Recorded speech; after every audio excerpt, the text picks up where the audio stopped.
Hi, Jenny. Welcome to the Women Awaken podcast. Thank you so much for having me, Whitney. I am super excited, Jenny, to have you on and to have this conversation because I am very interested and connected with the concept of starseeds. And it's something that's come up a lot with a lot of different guests and a lot of different episodes I've done, yet I've never had a full episode that focused on that. So who better to have than the founder of the Starseed Academy?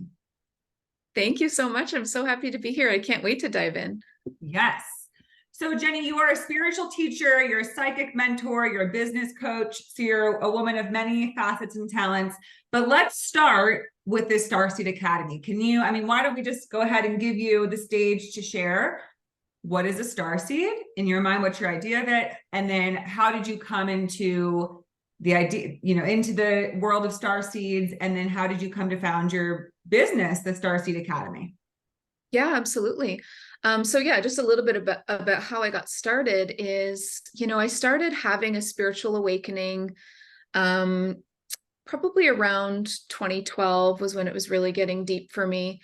And I was having all of these feelings about not really feeling like I belonged with, like, literally in humanity, which sounds crazy, but so many people have this feeling where they're looking around at everybody around them, even in your own family, and you're like, what? Like, I just don't speak their language. Something's not fitting. Something just feels really off. And I would call that an awakening of your starseed nature. Because I would say, to be honest with you, I think that almost everybody is a starseed. It's just whether or not you're awakened to that. And the reason why I say that is I've never done a reading for somebody where they didn't have lifetimes off Earth. And technically, that's the definition of a starseed. It's just somebody that has had lifetimes off world, right? Off of Earth. And if you think about that, there's so many planets out there. There's so many dimensions and realms. There's no way that you've just been here on Earth. I've seen, most people start up in like the higher realms. Actually, they start up in the angelic realms, making a parallel move from source across to the angelic realms. And then we slowly descend down to something like Earth, which is very advanced. So it really does take time. And so that is why you have memories of these lifetimes in higher realms, because you've kind of descended down to Earth to experience this very advanced school that Earth is. And so in my mind and in my work and over the hundreds of readings that I've done, I've never seen anybody not have a lifetime something off world. It might not be a super galactic lifetime, such as an Arcturian or a Pleiadian, but they've had something like a Fae lifetime in the Fae realms, or some kind of an angelic lifetime. And to me, if it's off world, that's considered like a starseed life, right? So in my mind, everybody is a starseed, and it's just whether or not you are awakened to that and resonate with that term. Some people prefer light worker, and it's really exactly the same idea. It's just what terms you prefer. And whenever I talk to, I don't know, galactic guides or councils about this kind of stuff, they just laugh because humans just want to label everything. And it really is just that. It's just a label, like our labels about lightworker, starseed, twin flames, all the things that we try to label so much. We lose a lot of the expansiveness of it when we do that. So anyway, back to a little bit about how I got started. I was just having all of these feelings and having these memories too come up about, lifetimes off world, and little snippets and flashes of these lifetimes, clairvoyantly seeing them, clairsentiently feeling them, and having my gifts really coming online as well. And I decided that I felt very called to speak on what I was going through, to really speak about the process of awakening that I was going through. And at the time, there were not a lot of people doing that. And there certainly wasn't anybody really talking about starseeds at the time. I definitely came out with that term way before it was like cute, or way before it was accepted and got a lot of pushback. But it was really important to me to show up in my authentic truth, even when it went against the grain for a lot of people. So my first calling was to just start a YouTube channel. And where Starseed Academy came from is I was standing in the mirror one day, actually like doing my hair, and I was talking out loud to my guides, as I often did. And I was saying, okay, I know I'm being called to do this. I'm being called to show up and really start talking about these concepts, talking about the things that were happening to me, these celestial visitations, these abductions, these gifts, all these things.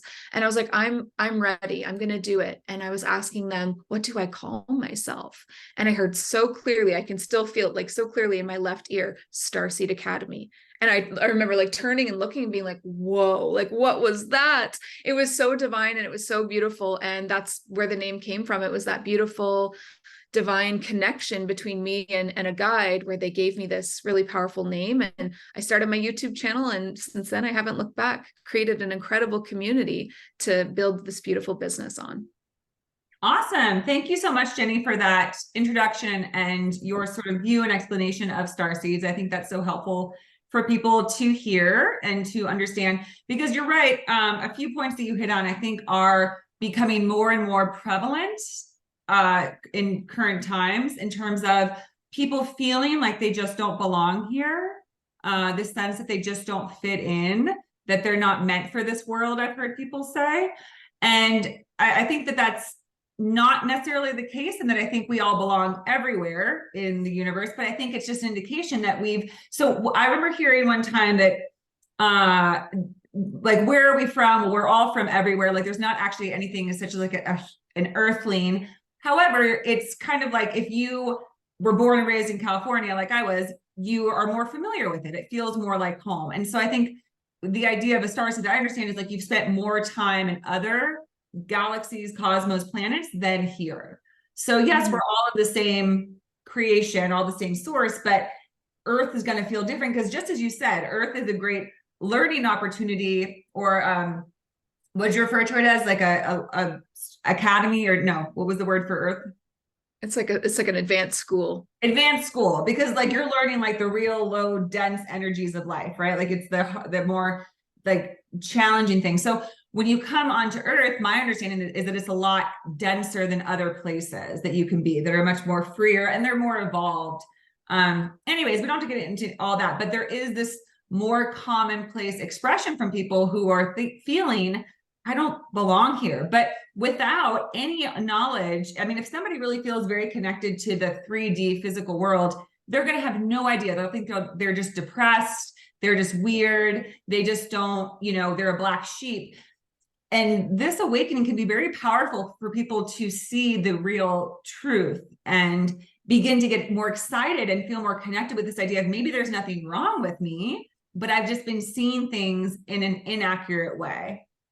Mm-hmm. I really like how you said people resonate with like maybe a certain star system or somewhere else in the Milky Way. And I've seen, and again, with so many clients, that the reason why somebody would resonate with something in particular is either their first lives were there, like that's where they first started incarnating, or it's somewhere where they've been many, many times, right? So if you continue to incarnate in Avalon over and over and over again, you're going to feel so resonant with the Fae, the unicorns, the dragons, all of those fantasy realms, right?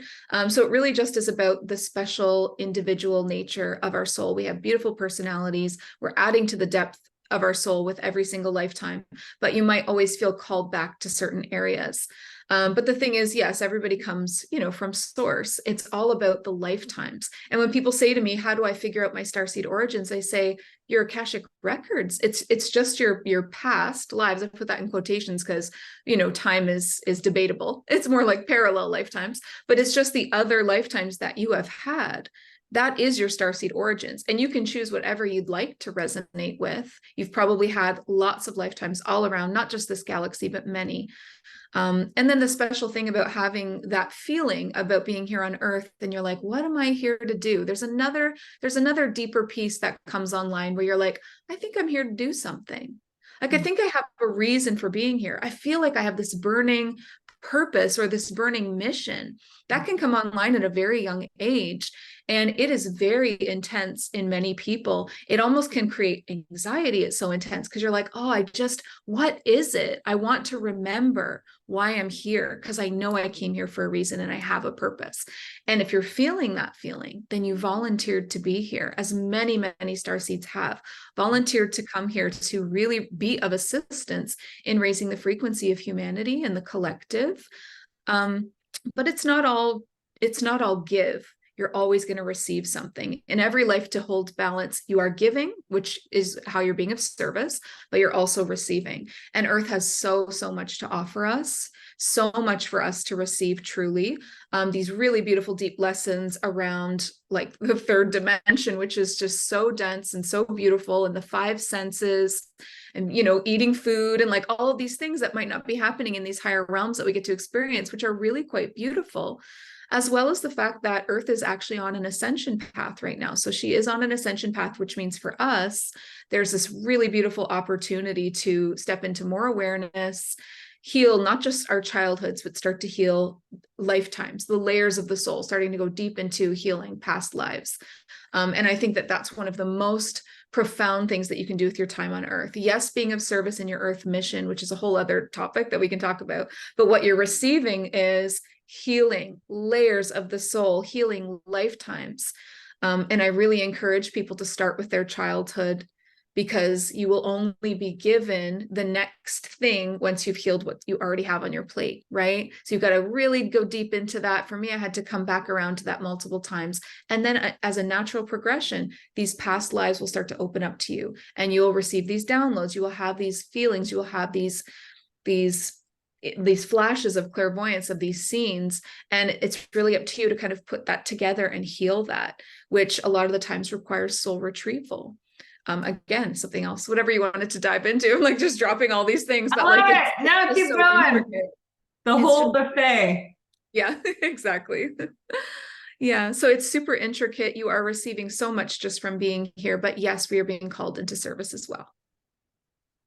Jenny, like 15 things that you hit on. I want to like branch off on. But I'll start with saying that what you just said, I love that you spoke that, because I think all the time I feel a little bit like a new soul to Earth, because I get so excited about the unique things that we get to do in this dimension on this Earth, because I think that more evolved beings, maybe they don't need to eat to survive. And I love food. And I think part of it is because I'm like, oh my gosh, we get to eat this delicious stuff. But also like different experiences, like sleeping and dancing and singing and sex and all these things that it's debatable whether or not other species do these things, right? But we get to. And, you know, it brings me back to the thought that, which also connects with some of the stuff you said, like finding your purpose, that there is great joy to have on Earth. And that's another thing I've felt since the time I was born was, why are we also having such a bad time here? You know, there's a lot of great things. There's so much beauty on planet Earth. There's so many things, again, like dancing, eating, sex, love, joy, laughter. That's amazing. But I would say at this time, the scales are significantly shifted in people not wanting to be here and not wanting to have to live this life. And I think that when I think of Starseeds, I think that they came in here to recalibrate, to rebalance, and help us to have the experience that I believe you're meant to have on Earth. I think that we've sort of lost our way on this planet.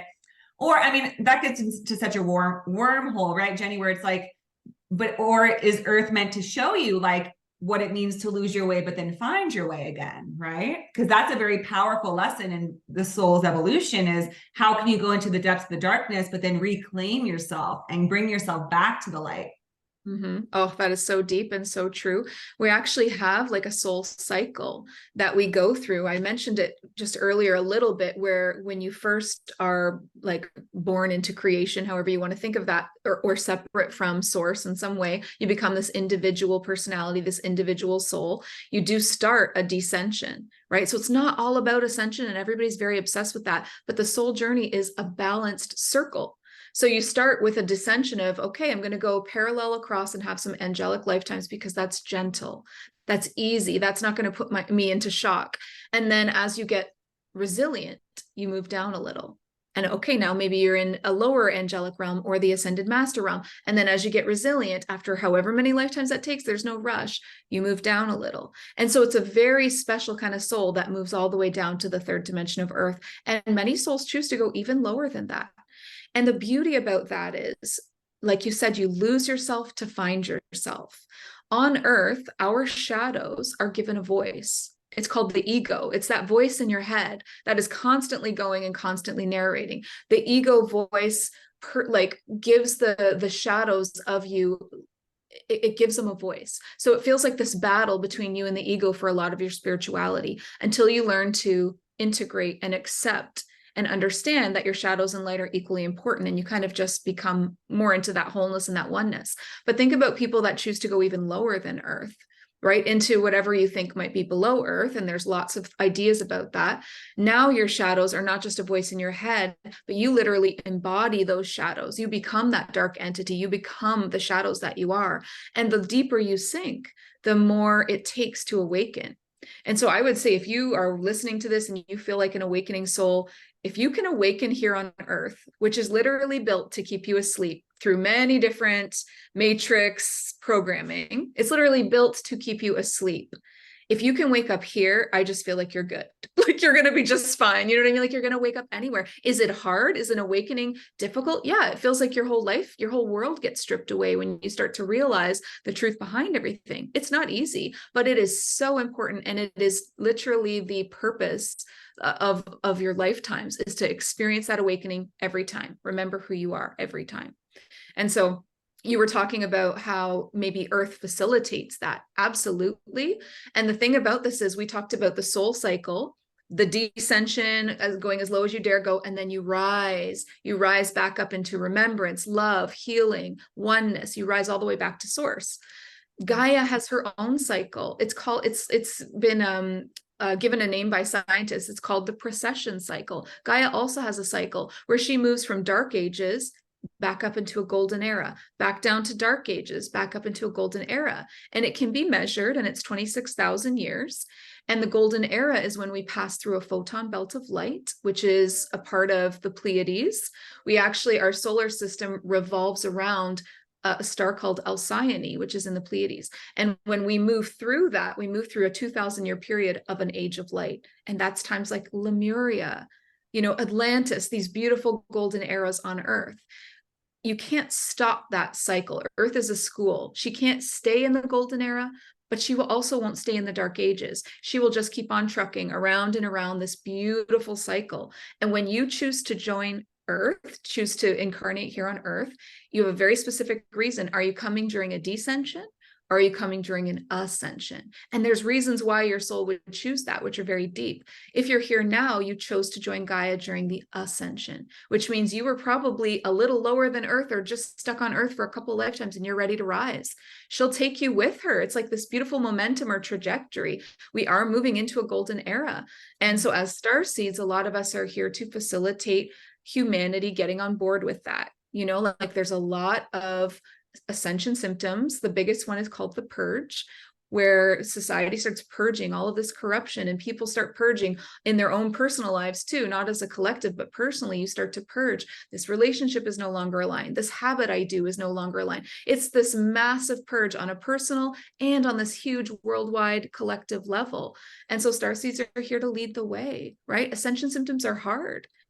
Evolving into the divine human blueprint through so many factors, like, solar flares and Schumann resonance, it's very difficult. So we're here to lead the way. We're here to be leaders of spirituality, leaders of oneness, to show people that there's nothing to fear.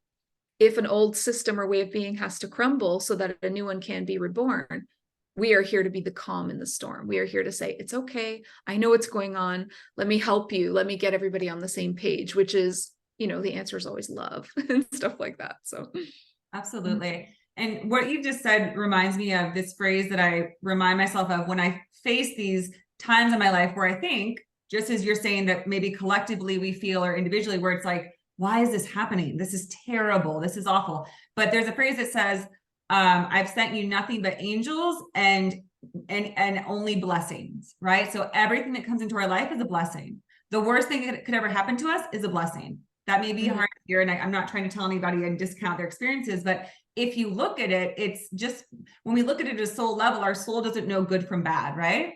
It just knows about everything that leads to growth, and it blesses everything that comes its way. Oh, bless this challenging event, because it's helping me gain this understanding that I can't gain if I'm always in that sort of golden age, right? We need to go into the depths to reclaim ourselves so that we can enjoy the golden age and see it for what it is, right? That's why we live in duality.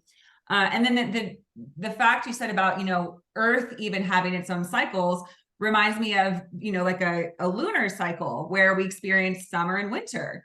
And just like we would never doubt that summer will only last so long. It can't always be summer. We go into winter. It balances things. It's the light and the dark. It's the time of rest and hibernation, and then coming forth and, you know, blessing and enjoying the sun.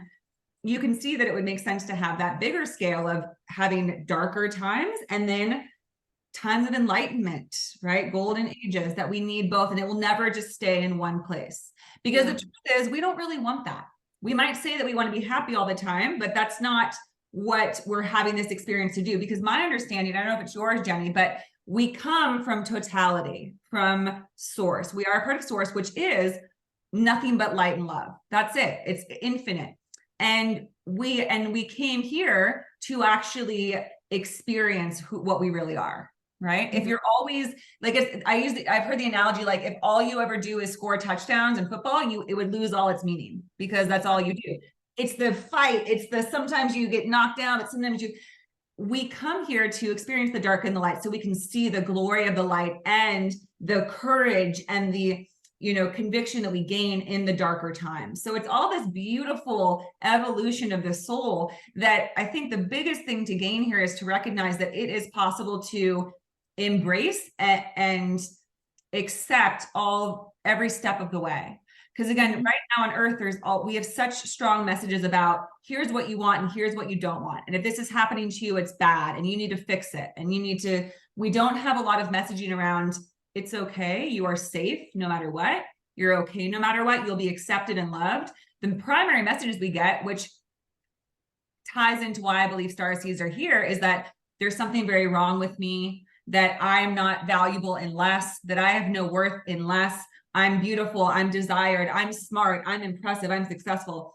And starseeds know that it's almost like they're looking down at earth and saying, oh, what a silly misconception, right? Like there's no need for that. There's no need for these feelings that you got that's causing deep suffering and not allowing you to go through these cycles with always feelings of blessings and love around it.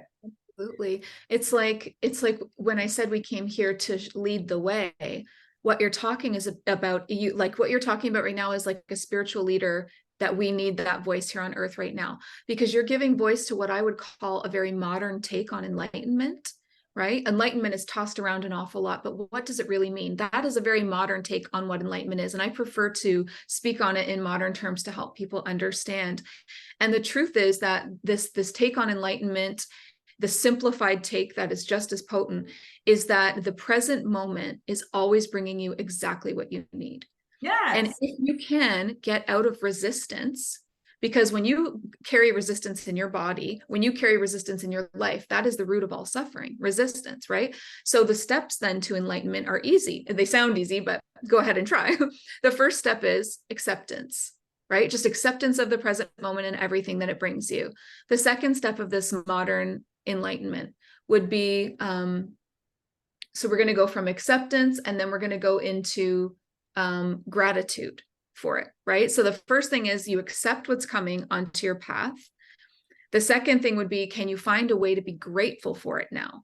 And see it as, like you said, see it as it is for you, not against you. And then you work your way all the way up to celebration eventually. I feel like I'm leaving a step out, but it's going to come to me as I talk about it. So it's like everything that comes to you on your path is for you. You might not always understand what it's there to do, but it's either medicine or a lesson or a blessing. But you need to start trusting and surrendering to the fact that there is a higher plan for you and that it's all working out best case scenario, essentially. And that is a really high level of trust. And I would say that that's actually more divine feminine, to be able to surrender and to trust like that, and to say, okay, I give it up to God, or I give it up to the universe, whatever this is, I may not understand it, but I accept it.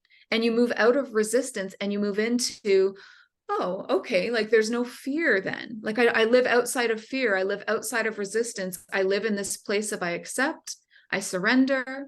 Now I'm learning to be grateful for, and eventually learning to celebrate. Now, of course, to ask someone to start celebrating the present moment at the beginning would feel like a lot. So just start with acceptance. Can you just accept what you're being given instead of resisting it? And it's like this little perspective shift where you get into a traffic jam, and instead of being irritable and triggered and all this, you think, how can I, here's one. I knew I would come up with it. Before acceptance, if acceptance feels like a stretch, just get curious, right? Just get curious about it. So it's like, okay, I'm in a traffic jam.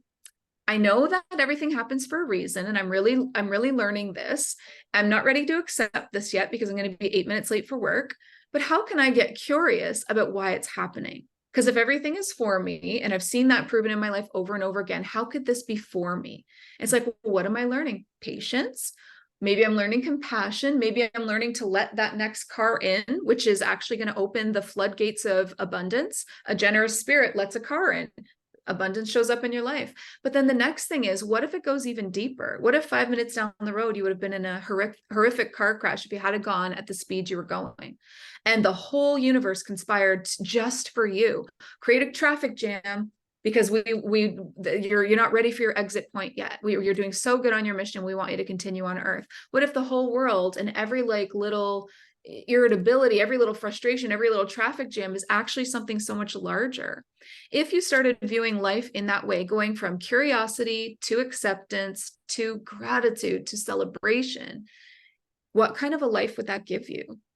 Because you would never be in fear. You would never be in resistance. You might have $0 in your bank account, and you would still, if these were your strong belief structures, you would still say, this is supposed to happen. Everything is working out. I'm supposed to experience this. The sooner I get the lesson, the sooner I move into that gratitude and that celebration, the sooner it resolves itself. And this lesson can move on, and I can, upgrade to the next lessons. A lot of people get stuck on the lesson of finances, but once you move past that, there's so many beautiful lessons above that. So it's like, really just, if you could just get out of resistance, get into, I'm curious. I'm a little irritated, but I'm curious. Okay, I'm going to accept it. Okay, I kind of feel very grateful for this. I'm looking back and I'm seeing how all the things that I was annoyed by, all the breakups I had, all the times I was sick, all the times whatever, it always worked out for my highest good. And then you move into celebration, which is that bliss. So that's a really modern take on enlightenment. We don't need, like 100 books to read 100 books about enlightenment. We just need to understand this perspective of it's all happening for you. Get out of resistance, and wherever you can show up on that scale of curiosity, acceptance, gratitude, celebration, where can you meet me at with that? Where can you meet the present moment at? Can you become friends with it? And I really would just say, like, the best book I ever read about presence was A New Earth by Eckhart Tolle. That book rocked my world. I think I've read it 7 times. Like, it's so good. It teaches presence in a whole other way, and becoming friends with the present moment, and starting to notice the magic all around you. If you live up in your mental cognitive energy, you are missing out on life. And everyone is living in their heads. Literally everyone, I feel like.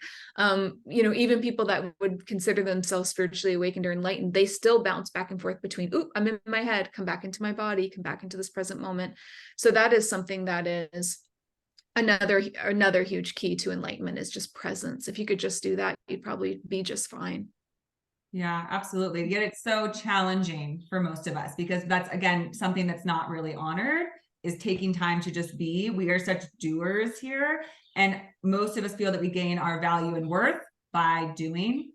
And it's masculine energy, right? Very masculine it's energy. all masculine. And that's, of course, my show is Women Awaken. So that was, maybe I can take it a little bit to my story of how I connected with the Starseeds. But my first impetus in my awakening was this work of the divine feminine that just kind of felt like it was like beating me on the back of the head. That was like, women, bring them together, let them speak, let them come forth. Women need to hear each other. They need to share what they really feel inside. They need to bring forth something. Women. And I was like, okay, like, I like women. I'm all for supporting women, but like, what is this all about? And it led me on my journey of realizing the dire imbalance we have on this planet, where we are predominantly, if not all, masculine energy in our society, right? It's about doing, gaining, production, profit, innovation, technology, all these things that are not inherently bad, but if that's all you got, it's all one-sided. And those are all externals, right?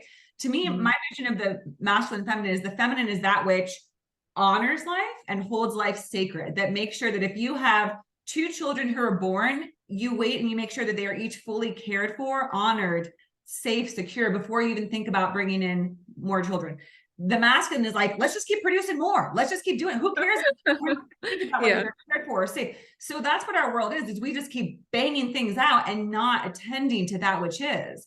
And we minimize the value of honoring life, which is absurd, because that's the only thing that ever matters, is that you honor and see life as this sanctimate, sacred thing that it is.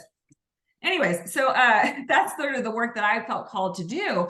But it was interesting because as I got on that track, this strange call to the cosmos came to me, where I was like, just this idea of there's knowledge out there, there's wisdom that wants to connect with you. And I've always been very open to all of that, other, aliens and such. But then as this happens in your awakening, I came across the idea of starseeds and alien communication. A big outlet for me was, do you know Dolores Cannon, the channeler? Yeah, she's wonderful. Mm-hmm. And I really appreciated some of her notions, and that led me to find, she talks about starseeds and other, highly evolved beings, species. And somehow I came across the book Bringers of the Dawn. Do you know that one, about Pleiadians and their message to Earth? And I tapped into that, and that just opened a floodgate where I just had this sense of oh my gosh, I resonate with this so much. And then of course I started hearing Pleiadian over and over, because you were saying that if you connect with a certain galaxy or location, it's because you probably have lifetimes there. And that's when I realized I have this birthmark on my stomach that I've had my whole life. And I looked at it, and it's literally the Pleiades. It's like that. Oh, it's totally cool. mirrors, like a perfect replica of the Pleiadian galaxy. And so it makes sense that I probably spend a lot of time there. And I think what else it is, Jenny, when we connect with it, it's because we came here to bring that specific message from that region, right? There's the Arcturians, there's a lot of different places. And when I think of Pleiadians, I think of bringing the message of heart center, right? Heart-centered existence, where you're not ruled by your brain or your ego. You're thinking about how do you connect most through love, and how do you bring the most love to your area. Pleiadians are all about service. They're almost like, humanitarians, if there was a word for that in Pleiades, but they're all about service and humanitarianism and bringing people together and sharing. They have incredible technologies in the Pleiades for medical and science and everything. And they are always sharing that throughout the Milky Way with, even the constellations like Draco, where there might be a lot of issues. They continue to show up and offer what they have learned to help each society around the Milky Way to kind of level up. And because their belief is we rise together, right? And I think that that's a really beautiful belief for the Pleiadians. Yeah. I also just because I get a lot of senses, I also really sense Andromedan energy with you as well, which is very divine feminine. Ooh, I'll have to look that one up. Yeah. It's a beautiful divine feminine energy. They are, they're energy movers. They are healers. They are communicators. They're just beautiful. And they're very, very good creators as well. So if you find, that you really understand what people call manifestation, or what I call that sovereign creator aspect, that's definitely from them as well. Oh, beautiful. Mm-hmm. So tell us more about the work you do through your Starseed Academy. So let's say somebody finds you, they wander in, and they're like, this is all kind of new to me, but I feel I have a higher calling. What I found people is they are almost having clairaudience. They're hearing things, they're getting guidance in their dreams, and they're confused, right? Because if you grew up in very much like a 3D Earth-centric household, those ideas are considered nonsense. I know my family thinks I'm nuts. If I talk and a lot of starseeds choose really difficult childhoods with parents that are either really religious or really, like my parents were extremely there was quite a cult going on of religion, and there was no space for gifts. That was all just evil. And so that really kind of tears that natural piece of you away from yourself, and you have to regain that. Psychic gifts are very natural. They're just as natural as your fingertips. We all have psychic centers. They're built in. They wouldn't be built in if they weren't natural. You've got the clairs, which you quickly mentioned. So clairvoyance is third eye, which is in your third eye chakra. It's built in. It's right there. Clairaudience, you have ear chakras above your physical chakras. Above your physical ears, you have these ear chakras. And then clairsentience is either the heart or the solar plexus. And then claircognizance is the crown chakra. That's people say, I'm getting a download. That's just like you're receiving, you just know. These are French words. They mean clear hearing, clear seeing, clear feeling, clear knowing. And actually, that is my signature program. It's called Psychic Light. And I teach people how to discover their gifts and then how to master them. So we learn the language of the clairs. We spend a lot of time on soul gifts. Everybody has an individual or more than one soul gift that they come here with to share with the world. That's a big part of your earth mission. I would say your earth mission is just figure out what your soul gifts are, get comfortable with them, and then offer them in service to humanity. Or some people are here to serve the animal kingdom or the environment, whatever it is. You use your soul gifts in service, you're on your path, like you're on your earth mission path. And that is so beautiful. And that is where you get it. Like abundance opens up, opportunities open up as soon as you put yourself in the seat of service in alignment to your personal soul gifts. So that's what I do in Psychic Light. I teach people to channel. We do astral travel, Akashic records, light language, the clairs, all of it. That's where a lot of people start with me. And then once they have their gifts mastered, it's a 4-month course, so it's a lot. Once we have that really strong understanding of our gifts and they're mastered, the next logical next step is CEO of Light, which is my program to help people take those gifts and build a beautiful business of service, right? A healer or a reader or a coach or a mentor, any kind of online business of help, like even people that create beautiful jewelry that is like high frequency crystals and jewelry. You know, it works for every kind of spiritual business. So I've got those 2 signature programs. And for people that are really just getting started and not quite ready to like feel like they're ready to invest in themselves, I have a membership. The Starseed Academy membership group is like incredibly accessible, unbelievable value, where we do live events together every month.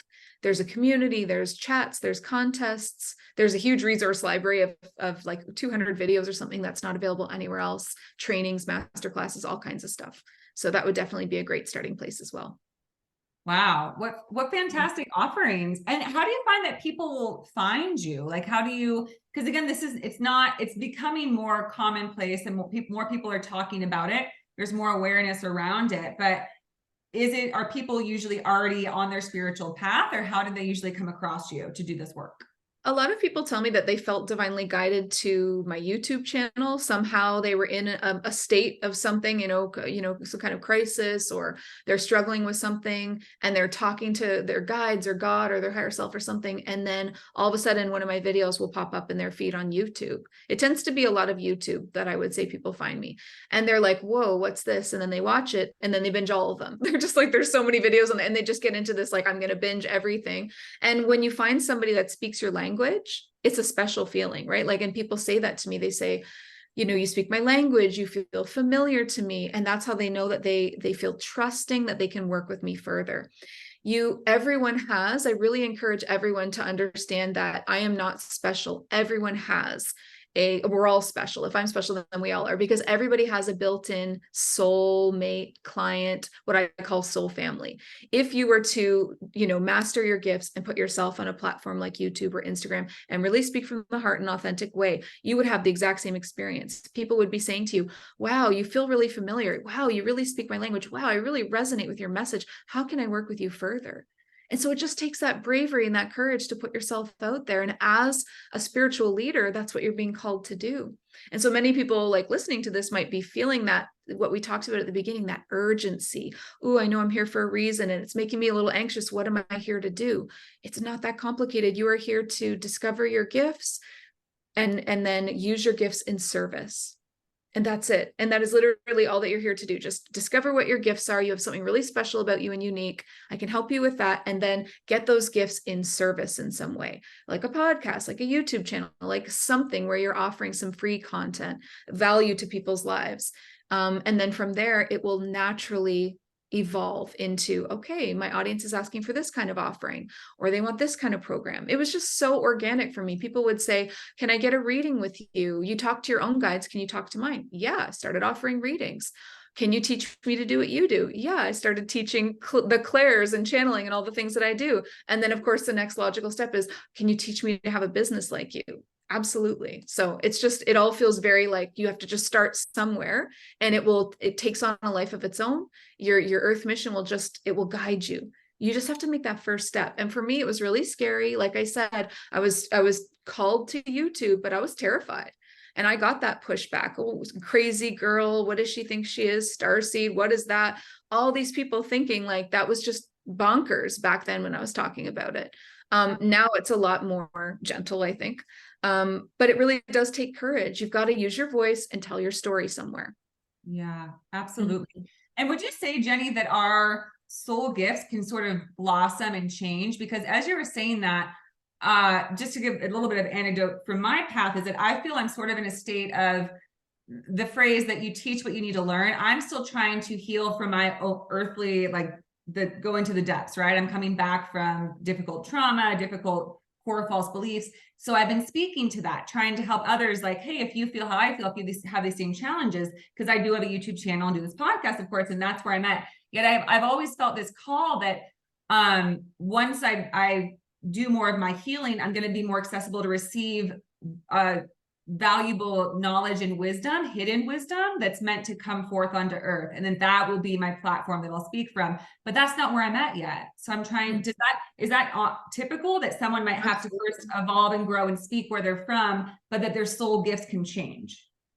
Oh, absolutely. They do evolve. You get this momentum going, but all you have to do is just start by showing up the way that you are. And then this momentum takes over where your soulmate clients are past versions of you. So you should speak to your own struggles. I spoke a lot about PTSD, childhood abuse, religious trauma, addictions, all the things that I had been through. I spoke very vulnerably about that. That's how I built my community. And as the more that I did that, the more that my gifts evolved.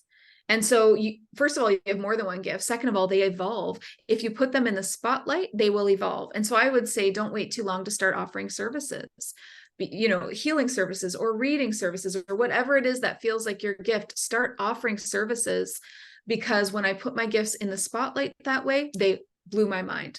I would be in session with someone and very nervous. It's very scary at the beginning, but I would leave that session going, I didn't even know I could do that. I didn't know I could do a soul retrieval. I didn't know I could speak light language. I didn't know this or that.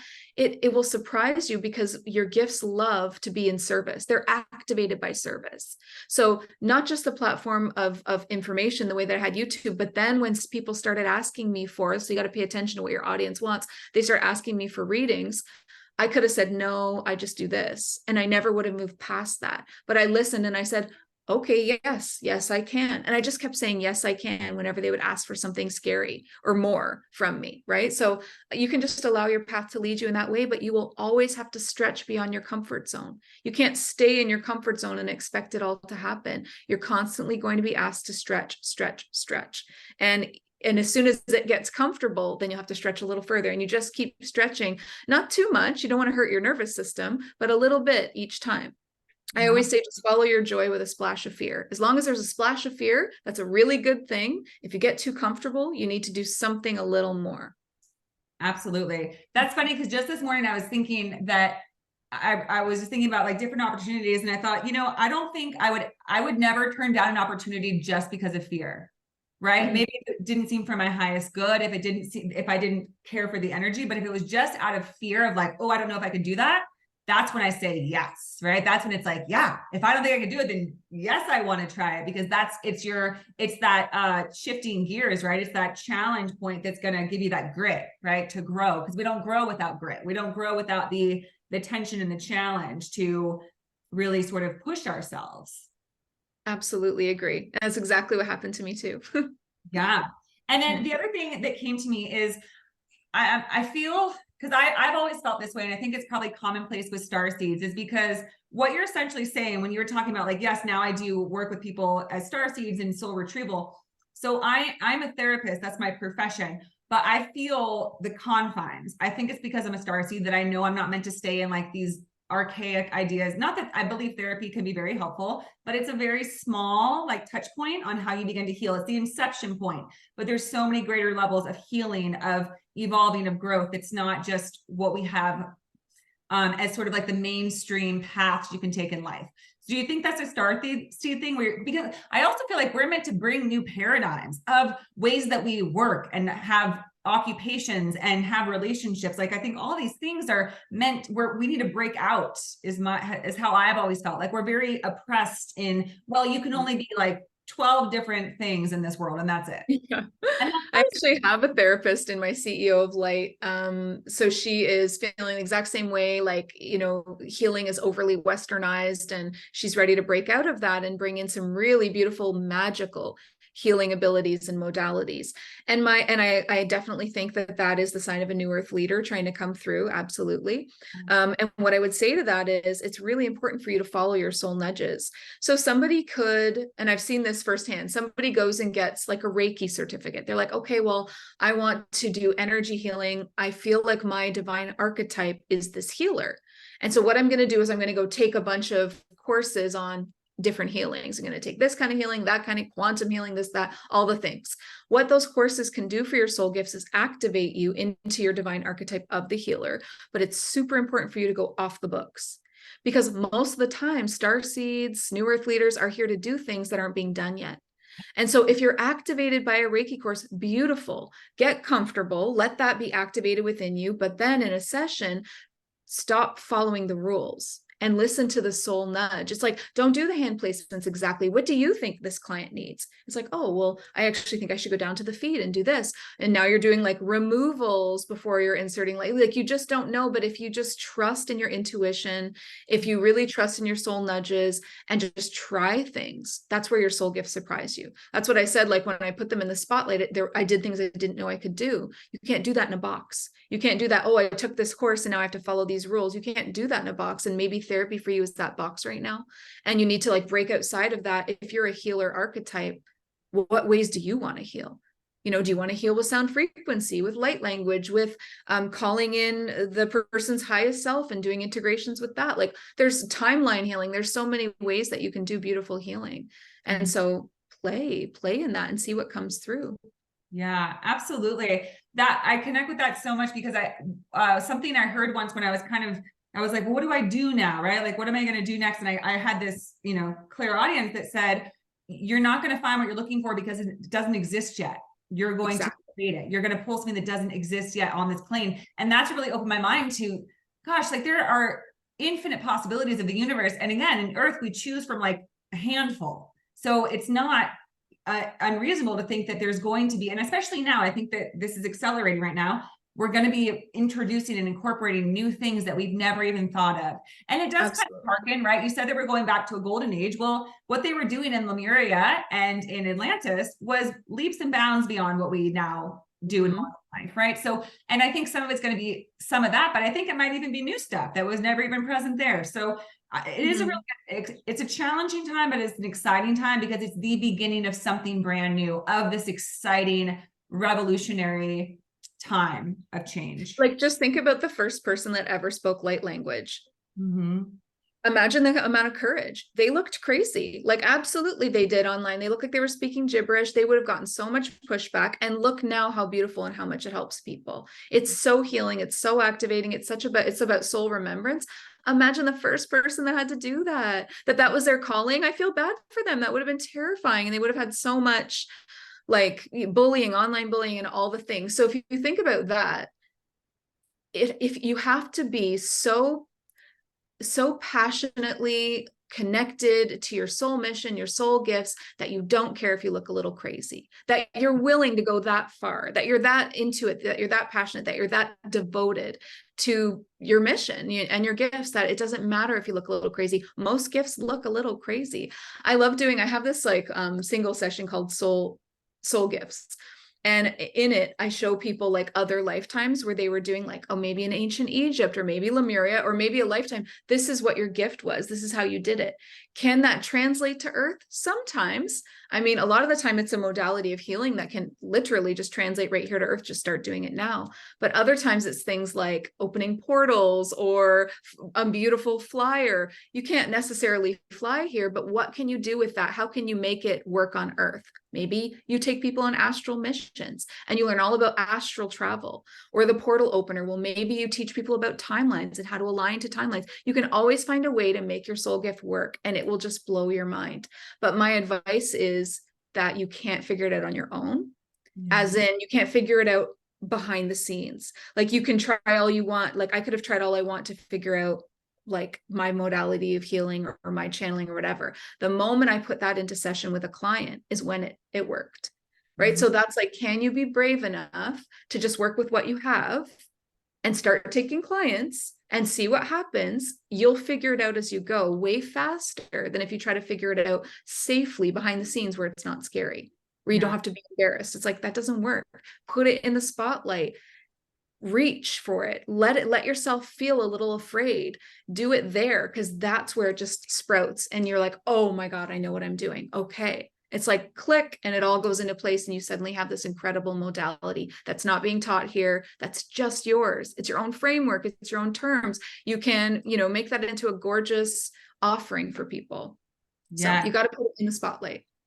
Totally. And I think that's the time that we're in. And I'm feeling more and more of that every day where I just care. I'm like, I don't care if I get that, or I'm already there, but I speak to a lot of things that people probably think are crazy. But when I really find that those soul gifts that I want to, I just don't care. And I think that that's why it's important for people like you and I to speak, because we are moving into this age where we need the renegades and people who are ready to go rogue and be bold and brazen and say, we need to stop being so afraid to say what we really think or feel or believe because we're so afraid of rejection. Our society is so particular about this is what's acceptable and this is not. And if you don't fit in, it can be really unpleasant. But once we break through that fear, the change can happen exponentially so quickly. But it's going to take those first few people, right? The way showers, the leaders, to say, I don't give a fuck. I'm going to do it. And then people are going to be like, oh my God, they're crazy. But then they're going to say, wow, but that's interesting, So, and we're in that time of renegades, of people who are like, this is not working. This way of life on Earth doesn't work. It's completely dysfunctional. It's totally upside down backwards, the way that we live, right? Yeah. And on top of that, the waves of awakening are getting bigger and bigger. We couldn't all awaken at once because the infrastructure is not in place. The whole world would have burned down, basically. We would have just lost the thread. But we awaken in waves. And that's Dolores Cannon, the waves of awakening. I love her books about the waves of awakening. So there's these waves of awakening that pass over the planet, and different people are ready for it at that time. It's in their soul contracts. That's when they wake up. So that means there's zero judgment about somebody who hasn't awoken yet, because it's not their divine time. It's not that they're less smart or less this. I don't like when people call them sheeple or they put them down. That's not okay.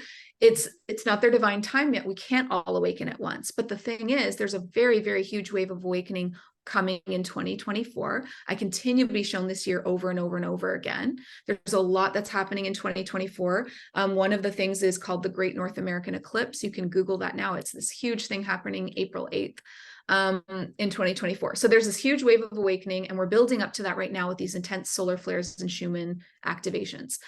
We need, like you said, we need all of the hands on board to support that huge wave of awakening. We need all the healers. You're being called now. You have 5 months to get it together before 2024. Like, we need all the healers, the coaches. We need the light language artists. We need the readers, the channelers. We need the authors. We just need all the wisdom and all the help. We need the new earth leaders, essentially. And so if you are hearing this and you're feeling something, you're being called, you're being soul called into your mission. If not now, when? Literally when. We're in 2023. Look at what has happened in the last 3 years. If you're not going to do it now, when are you going to do it? It is time to break free of the mold and of your fear and do it anyway. Just do it anyway. Yes, absolutely. Absolutely. So encouraging and inspiring to hear. And it is, I think if you feel it, if you're starting to feel like I do, is sort of like this rumbling under the surface that there is something that's coming forth. It is really exciting. And it's just, to me, it just is inevitable, right? Again, I think Earth is a strange place because we act as if the way things are set in stone, but life literally is change. It's synonymous. Nothing ever stays the same. So it's like we're trying to hang on to this mountain that's ready to erupt and change and shift, right? But we're like, no, it can't shift. We can't break away from our ideas about the structures of life and what life is and means. But we're going to. That's where we're headed. But look at what happened in 2020. Everything fell apart. Like, the whole world changed, right? It's going to happen again and again and again until the old systems that are built on this toxic masculinity break way for something that's more balanced. Yeah, that are completely based on your value and worth being in externals, which is very masculine energy. Productivity. Yeah. Yeah, all of that. So, and the return of the divine feminine that says it's time to get back to what's actually true about life. Not that the more you do, the more impressive you are, but that what you're being is the only thing that matters, right? Oh, and that was something I was going to mention earlier when you were talking about like getting in the car or the traffic jam. And I saw this list right when you said I pictured it was like your soul's agenda and then your ego's agenda. Like when we get in traffic jam, our first thought is like, I'm gonna be late to work. My boss is gonna be mad at me. And so we're stuck in this zone, but our soul is like, oh, good. Now I get to experience patience. Now I get to experience flexibility. So, and the only thing that ever matters is your soul agenda. The ego is just like the framework to experience life on earth. But we are so attached to that we let all these things go by the wayside, these valuable lessons that we're meant to have. So I just wanted to point that out because I think we're talking really big here, but on a day-to-day basis, when you practice that, aligning more with your soul's agenda, path, purpose, and letting go more and more of the ego-based ideas and preoccupations, your life starts to fall into place. Things start to flow better, and you get directed towards things that are actually aligned for you and that don't feel so laborious and difficult and challenging, right? Absolutely. And you have to slow down to receive that nudge. You got to get out of your head, take a deep breath in that traffic jam, slow down and tune in. We all have these gifts. Like I said, they're natural. Everyone has the clairs, everyone has intuition. Slow down, breathe. What's really going on behind the scenes? Because it's all just a scene. It's all just an illusion to me. I know that my outer reality is just a reflection of my inner state. So when my inner state is feeling chaotic, I'm going to have all those experiences. When my inner state is like so peaceful and so good, all the outside stuff is so gorgeous. So also, just to say, this is another really powerful point, victim mentality, where you think everything's happening to you, is the biggest sleeping pill on this universe. You keep taking that pill of victim mentality, you're never going to get it. You're never going to awaken to that radical responsibility of the sovereign creator that you really are. You truly are that. And so when you take that responsibility and you start creating your life from this level of that enlightenment that we were talking about, it's a game changer. Yeah, absolutely. And I think just as you said, is, different people awaken in their own time. I always liken it to addiction. Like you're not done until you're done. You're not ready. Something happens when you have done enough cycles of addiction that you realize, I don't want to do this anymore. Rock bottom. Yeah, rock bottom, exactly. And you have to hit soul rock bottom too. Because the other thing, there's victim mentality, but there's also, you can be addicted to the drama. Some of us love not knowing what's going to, like, we don't want to believe that we create our lives because we think everything is just, oh my God, I can't believe this happened. And we just, we're attached to the drama. And until we realize we'd rather actually align with being a powerful, intentional creator than just like a, floating dramatic experiencer that just feels like life is just a series of events that just happen to you. And there's neither one is bad or good. It's just your preference, what you're ready for. It's kind of like the way a little kid would spend all their time on a playground, but eventually as you mature, you're like, I'd rather create something of my own playground, my own expression, my own, thing. I feel like that's the difference. Like whether you're going to like play around in this pre-created matrix or move into one of your own creation. But the thing is, you're the creator regardless of your perspective, right? So the chaotic playing in the wind, like the bag twisting in the wind, you're still creating that reality from within anyway. So whether you believe it or not, you pretend like you don't know. Yeah. But you don't know, but that's why you're creating, you're on this loop. People get on autopilot. They get on autopilot, and they just create the same day over and over and over again. And then when you can like unplug, the most powerful thing you can do is unplug from the 9 to 5. If you can unplug from that program, so much opens up to you. Like the 9 to 5 keeps people in autopilot on purpose. It's like every day is the same, every day is the same, every day they can't break free. They're so tired when they get home. How are they supposed to create their own business? How are they supposed to have time for their gifts? It's exhausting, and you don't have time to become that sovereign creator. So if you can find a way to unplug from the 9 to 5 and just really unplug from really needing the matrix in as many ways as possible, doing your own, you're creating your own products, your own healthcare, growing your own food, whatever you can do. But I found for me, the biggest shift was unplugging from the 9 to 5. Everything changed. My whole life became sacred. Beautiful. And then Jenny, one last thing I'd like to touch on. We've been talking about bringing new paradigms, ideas, concepts, ways of doing things into being. one thing we talked about is that you have found your soulmate in this lifetime, your soul partner, or maybe, I don't know if you call it that, but you found a beautiful partnership, right? And Yeah. I want to speak to this because that's a big topic of my show, because again, I think that's a hurdle for a lot of people. I personally believe that in the whole, we don't really know what real love is on this planet. We don't express it very often. We have this more of a transactional experience that's not actually like pure unconditional love that we give a lot of the times. But more and more people are finding those unconditional loving connections. And so I speak a lot about how to move from this place of, you know, a sense of lack and unworthiness into a place of knowing your worth, so you can connect with people who also can truly see you for who you are, and you can see them for who they are, not stuck in your own, you know, needing needs met, needing to have deficits. So just briefly, what was your experience of actually having a loving soul connection and finding that kind of love? And that I would even just call it like, I would even just call it like divine partner, because I think that twin flames is pretty toxic. Just the understanding, again, that's the label. You know how humans love to label everything. The twin flame label, it's not that the words are toxic, it's that the understanding behind it now is become toxic, where people will stay in these abusive relationships because it's their twin flame, and it really worries me. So I would just say, like, you're whole and complete on your own, but you can find a divine partner that is unconditional love. My experience, and I think the experience with many people, is that your first couple of long-term partners are karmic, where you kind of need to get them out of the way.